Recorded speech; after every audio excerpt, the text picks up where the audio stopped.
नमस्कार दोस्तों, स्वागत है आपका ज़ेनोगा एडवांस में। हम लोग तंत्र पढ़ रहे हैं, समझ रहे हैं, एक रियल मास्टर की यात्रा देख रहे हैं। क्यों देख रहे हैं?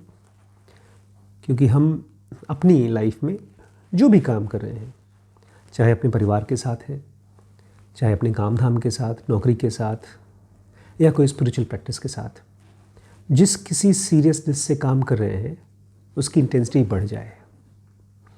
तो कल हमने देखा था किस तरह से ये जो तंत्र गुरु हैं, ये जिना चंद्र सूरी के चक्कर में फंस गए।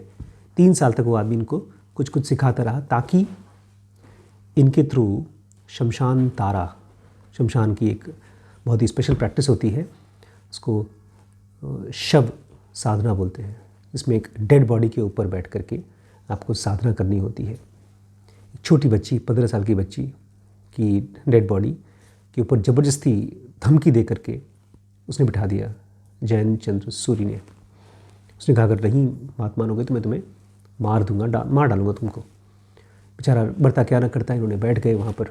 और उस डेड बॉडी की जो लड़की है, उसकी जो लड़की की डेड बॉडी है, उसके मुंह के ऊपर, मुंह के अंदर तेल डाल करके दिया जलाया गया और यहाँ बैठ करके मंत्र जप शुरू कर दिया था। तभी अचानक क्या हुआ, उसने पहले बता दिया था, कोई न कोई जानवर के रूप में। उसने कहा था जब जगौल आए तो उसको मीट और थोड़ा सा शराब ये उसको दे देना। और पता नहीं क्या दिमाग में आया इनके, जो हमारे होने वाले तांत्रिक गुरु हैं, उन्होंने मीट भी नहीं दिया, सीधे अपना हाथ उसके मुंह में डाल दिया। बोला, ले खा, तुझे अगर कुछ खाना है तो खा। और जैसे ही उसके मुंह में इनका हाथ गया, खून का एक कतरा उसके मुंह में पहुंचा। वो जो जयकौल था, वो जानवर, वो एक देवी बन गया, शमशान तारा। ये गुरु कहते हैं कि जब भी मैं उस सीन के बारे में सोचता हूँ, मेरे आंखों में आंसू आ जाते हैं। बोलते हैं वो जो स्कार था उस जानवर का कटा हुआ मेरे हाथ में, वो कई सालों तक रहा और मुझे हमेशा याद दिलाता रहा कि किस तरह से एक शमशान घाट में मैंने एक डेड बॉडी के ऊपर प्रैक्टिस की थी और मेरी जो पहली मीटिंग थी शमशान तारा से, वो हमेशा याद दिलाता रहता है। वो कहते हैं आप अगर कभी शमशान तारा को देख लेंगे तो आपकी कैसी हालत होगी मुझे नहीं पता, बड़ी ख़तरनाक थी वो। अगर आपको अपने इमोशंस के ऊपर बहुत रिलेशन कंट्रोल नहीं है तो क्या पता आप डर के मारे, शौक से मर भी सकते हैं। इतनी ख़तरनाक लग रही थी वो। बहुत लंबी थी, उनकी जो चमड़ी थी एकदम नीला रंग, मिडनाइट जैसा नीला, अंधियारा नीला, ब्लू कलर का था स्किन। उनकी आंखें बहुत ही खूबसूरत थी। बस यही तरीका है, मैं और कोई चीज़ बता ही नहीं सकता उनके बारे में। वो खूबसूरत थी, लंबी थी, उनकी स्किन बहुत डार्क थी, ब्लू कलर की थी। उनकी मुंह से एक लंबी सी जीभ लाल रंग की निकल रही थी और उनके मुंह से खून टपक रहा था, जो कहा जाता है वो कई एटर्निटी से, पता नहीं कब से वो उसी ब्लड को उसका पी रही है, वो एटर्नल ड्रिंक कर रही है। वो जितने भी लोग मरते हैं कहा जाता है उनका खून वही पीती है, शमशान तारा पीती है। उनको घटस्तनी कहा जाता है।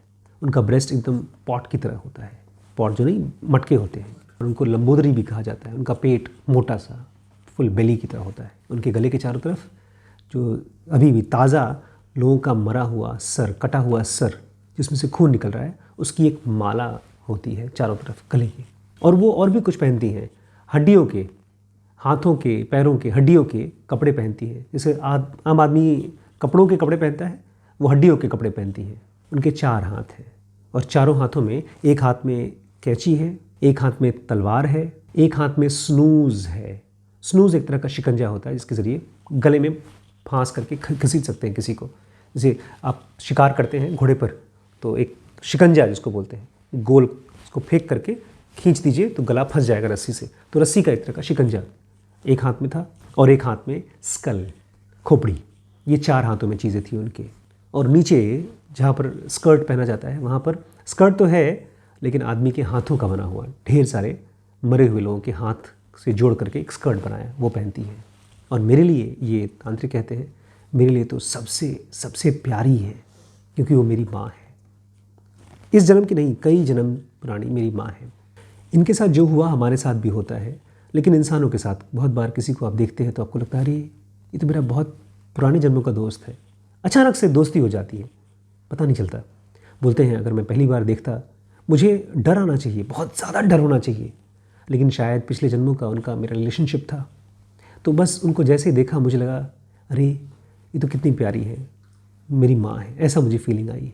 यही रीज़न होगा तभी इस साधना को मैं बहुत आसानी से पूरा कर पाया, साक्षात देवी के दर्शन मुझे हो पाए। ये पिछले जन्मों का मेरा प्रारब्ध साधना रहा होगा तभी तो। फिर उन्होंने पूछा क्या चाहिए तुम्हें, तो मैंने उनको बताया। तो ये तंत्र गुरु कहते हैं देखिए मुझे कुछ नहीं चाहिए, ये सब मैंने अपने लिए नहीं किया है, ये सब मैं करना भी नहीं चाहता था। वहाँ वो आदमी बैठा हुआ है, उसने मुझसे ये सारा का सारा काम कराया है। बोलते हैं मुझे और कुछ नहीं चाहिए, बस मुझे अपने घर बम्बई पहुँचना है, बस यही चीज़ दिला दो। तो बोलती हैं चिंता मत करो, तुम बम्बई पहुँच जाओगे, लेकिन पहले तुम्हें मुझे कुछ मांगना पड़ेगा। तुमने मुझे पुकारा है, बुलाया है, मेरे मुंह में अपना हाथ दिया है, तुमने अपना बलिदान दिया है, तो उसके बदले में तुम्हें कुछ न कुछ मिलेगा, बताओ क्या चाहिए। ये कहते हैं मुझे कुछ नहीं चाहिए, मुझे खाली बम्बई वापस जाना है और कुछ नहीं चाहिए। वो तारा स्माइल करती रही, इंसिस्ट करती रही, नहीं बेटा तुम्हें कुछ न कुछ तो मांगना ही पड़ेगा। उसने कहा ठीक है मैं मांग लूँगा, लेकिन सबसे पहले मुझे यहाँ से हटा करके बम्बई पहुँचाओ, मेरे घर पे पहुँचाओ। ये इतना गुंडे वहाँ पर बैठे हैं, ढेर सारे लोग मुझे मारने को तैयार हैं, इस झंझट से मुझे पहले खाली कर दो, फिर वहाँ जा करके मैं जो कुछ मांगना होगा मैं मांग लूँगा आपसे। तारा हंसी, शमशान तारा नाम है उनका, और कहा ठीक है आँखें बंद कर लो। और फिर जैसे ही मैंने अपनी आँखें खोली, मैं अपने बेडरूम में था, पूरा पसीना पसीना, डर के मारे। जो वहाँ था वो सब हालत मेरी वैसी थी, लेकिन मैं अब अपने बिस्तर पे था, अपने घर में मुंबई में। मैं स्टंड था, चौंका हुआ था। 15 मिनट तक मुझे समझ नहीं आया था मैं सही में यहाँ पर कि कोई सपना देख रहा हूँ। फिर मैंने अपने आप को कन्विंस करने के लिए एक रूम से दूसरे रूम में, दूसरे से तीसरे में देखने के लिए कि हाँ सही में दीवारें हैं कि कभी भी सपना चल रहा है ये। फिर मुझे पक्का हुआ कि हाँ भैया मैं घर पे ही हूँ, और उससे मुझे थोड़ा सा आश्वासन मिला। अभी भी मैं नशे में था, इसलिए मैं और कुछ नहीं कर पाया, जाकर सीधे सो गया। और सुबह अगले दिन मेरी नींद खुली 11 बजे। सर दुख रहा था, मुझे लगता है हैंगओवर था। उस समय तो मुझे पता नहीं था, बिकॉज मुझे ये मालूम नहीं था हैंगओवर क्या होता है। शराब पीने के बाद हैंगओवर भी होता है, लेकिन वो हैंगओवर ही था। फिर सुबह उठा, सर दुख रहा था, मैंने अपने नौकर को बुलाया, ढूंढू नाम था उसका। मैंने कहा जाओ कुछ दवाई ले आओ, एस्पिरिन ले आओ खाने के लिए, सर दुख रहा है मेरा। उस समय पाउडर में आया करता था एस्पिरिन, अब तो गोली आती है। उसको डाला, 2 चम्मच खाया मैंने, और करीब आधे पौन घंटे बाद मेरा दिमाग थोड़ा सा ठीक हुआ, हेडेक शांत हुआ। उसके बाद मुझे गुस्सा अभी ख़त्म नहीं हुआ था। मैंने अब प्लान करना शुरू किया कि अब उसके साथ खबर बताऊंगा। उसने मेरे साथ ऐसी बदतमीज़ी की, मेरे साथ साजिश की, प्लानिंग करके अब मैं बताता हूँ उसको, आने दो, बताता हूँ उसकी गर्दन कटवा दूंगा, उसके सर पे, उसके शोल्डर पे, उसकी गर्दन पे उसकी सर बचेगी नहीं, आने दो उसको साले को। मैं इसके बारे में सोच ही रहा था, तब तक से मुझे ध्यान आया उस यंत्र के बारे में, और वो जो रोज़री जिससे माला जपा जाता है, वो दोनों मेरे पास ही थे अभी तक। फिर मुझे लगा अरे मैं अपने घर पर हूँ, ये रात को जो कुछ भी हुआ था वो सही में हुआ था कि मैं सपना देख रहा था, ऐसा मेरे मन में थॉट आया उस समय। वहाँ पर बैठ गया, मैंने फिर से जप करना शुरू कर दिया, और 100 जप पूरे होने से पहले मेरे सामने तारा फिर से आ गई। बोला क्या चाहते हो बेटा। फिर से इन्होंने उनसे वही कहा कि मैं कोई शव साधना नहीं करना चाहता था, मेरा कोई इंटेंशन नहीं था। माँ बोलती हैं कि नहीं बेटा, तुम्हें लगता होगा ये तुमने किया या उस बूढ़े आदमी ने किया, ये मैंने किया है। जब माँ अपने बच्चे को कुछ देना चाहती है तो ऐसी कंडीशंस क्रिएट करती है कि बच्चा ले, इसलिए कुछ मांगो। तो बोलते हैं ठीक है, अगर आपने बोला ही है तो मुझे एक ही आशीर्वाद दीजिए कि आप रोज़ रोज़ मुझसे आया करिए, ताकि मैं आपकी पूजा कर सकूँ, आपकी प्रार्थना कर सकूँ।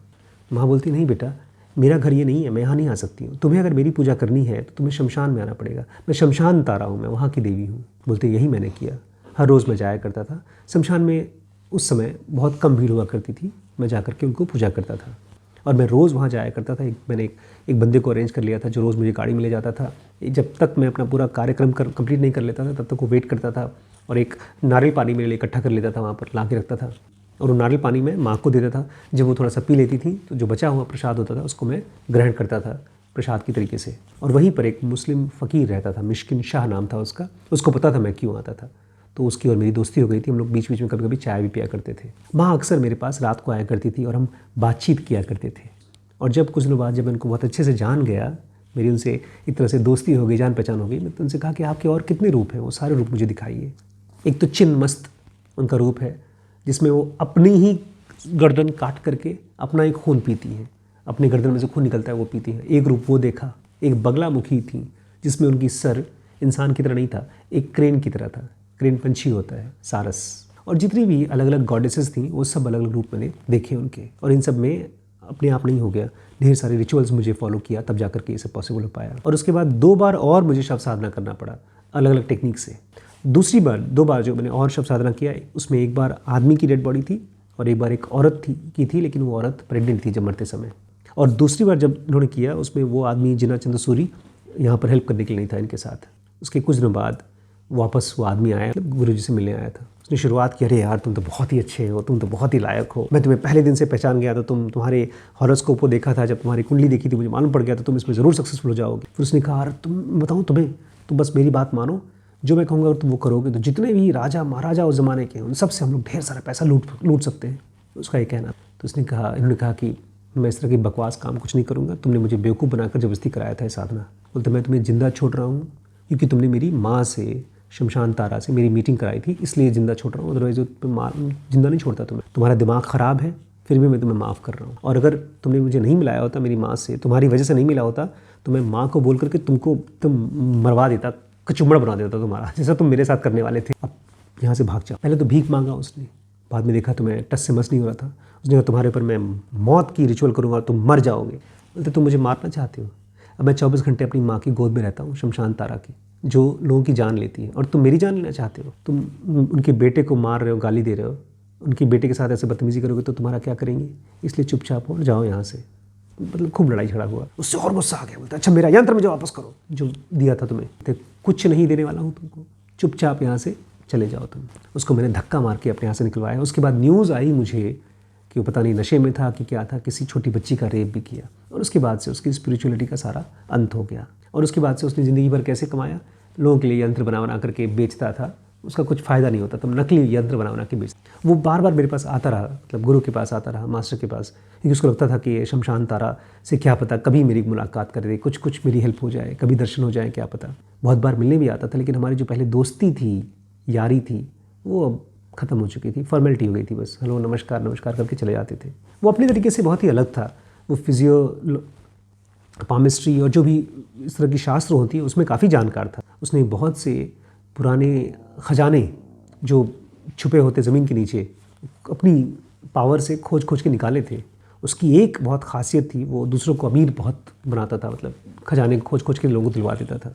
और मुझसे हमेशा बोलता था तुम ये बकवास क्यों करते हो, जब तुम इतना पैसा कमा सकते हो तो ये सब स्पिरिचुअल चीज़ क्यों करते रहते हो। अक्सर इनसे कहता था, वो अक्सर इनसे कहता था कि यार तुम तपस्या करो, उस तपस्या के फल को कैश में बना करके एंजॉय करो लाइफ को, क्यों तुम अपने आप को तपस्वी बना रहे हो। बोलते तो तुम तो यार बनिए के बेटे हो, तुम्हारा काम है पैसा कमाना, आध्यात्मिक होना नहीं। तो स्पिरिचुअलिटी तो ब्राह्मण लोगों के लिए, तुम आध्यात्मिक चक्कर में मत पड़ो। इस तरह का काम करता था। उससे पहले एक टी एस्टेट का मालिक था, किसी अंग्रेज़ की बेटी से इसको प्यार हो गया था और वहाँ से उसको मिली थी, और वहाँ पर उस लड़की से इसका ब्रेकअप हो गया, तो सब कुछ छोड़ छाड़ के साधु बन गया था, एसेटिक बन गया था। वो 40 साल से शमशान तारा की पूजा कर रहा है, लेकिन कभी भी उसकी हिम्मत नहीं हुई कि शमशान तारा के लिए शव साधना कर सके, क्योंकि उसको पता था, उसको कुंडली दे करके कि वो सक्सीड नहीं करेगा इसमें। उसने ये चीज़ किसी और से कराई थी। एक आदमी था, उसका नाम था रति भाई, और जैसे ही रति भाई को भेजा वहाँ पर, वो अपने सुसु पॉटी करके वहीं पर वो बेहोश हो गया था। तो उसने फिर दोबारा ट्राई भी नहीं किया उसके साथ। वो मेरे साथ तो उसने बड़ी ट्राई की कि मुझे फंसा ले, लेकिन मैंने उसके ऊपर ध्यान नहीं दिया। मैं केवल अपनी मदर शमशान तारा की गाइडेंस लेता था हमेशा, और ये जो भी मेरी ज़िंदगी में जो भी मैंने पाया वो सब उन्हीं की ग्रेस की, उन्हीं के आशीर्वाद की वजह से है।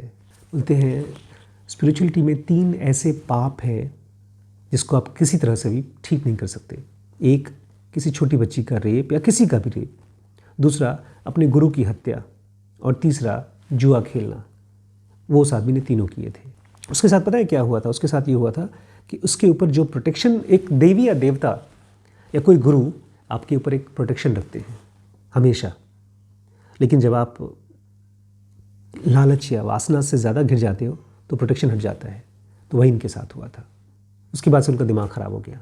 और इसके अलावा भी उस आदमी ने रेप क्यों किया होगा, उसके पीछे बहुत पुराने ज़माने का उस बच्ची का और इस आदमी का कार्मिक कनेक्शन हुआ होगा, तभी वो कर भी पाया। नहीं तो ज़िंदगी में कोई भी चीज़ अपने आप हो नहीं पाती है। 2 लोग, अगर मैं आपका इस्तेमाल कर रहा हूँ, मैं आपको नुकसान पहुँचा रहा हूँ, तो एक तो मैं गलत कर रहा हूँ, लेकिन कहीं ना कहीं पिछले कई जन्मों पहले आपने भी मेरे साथ कुछ न कुछ किया होगा, उसी का लेन देन चलता है, तभी लोग गलत कर भी पाते हैं। नेचर में कोई भी चीज़ एक्सीडेंटली अपने आप नहीं होता, ऑटोमेटिकली नहीं होता।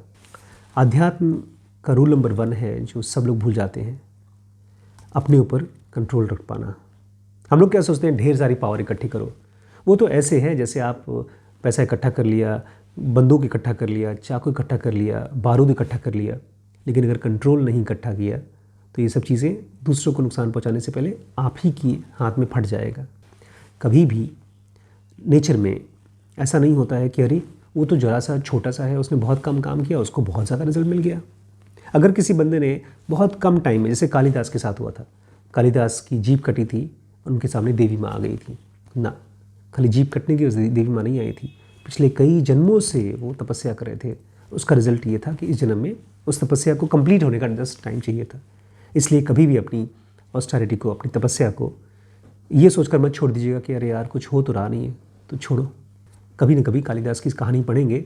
आज हम कोई और कहानी पढ़ने वाले हैं, मतलब कल। आज के लिए थैंक यू दोस्तों। स्पिरिचुअलिटी को पूरी डेप्थ में समझने के लिए जिलों का बेसिक और एडवांस कोर्स है। बिजनेस को, रीड हैस्टिंग को, अमेज़ॉन को, जेफ बेजोस को, इस तरह के ढेरों बिजनेस मास्टर्स को समझने के लिए है WPX। अगर डिसीजन नहीं ले पा रहे हैं लाइफ में, छोटे और बड़े, किसी भी तरह के डिसीजंस, उसके लिए है BDM। अपने ब्रह्मचर्य को सधने के लिए SPM, टीचों को समझने के लिए, उनको बहुत खूबसूरत तरीके से बड़ा करने के लिए है SPPT। और अपने रिश्तों में खूबसूरती लाने के लिए, अपने बिलीवर्ड के और नज़दीक आने के लिए लिमिटलेस। ये व्हाट्सएप का नंबर है, इस पर व्हाट्सएप करके सारे कोर्सेज़ की जानकारी एक साथ ले लीजिए।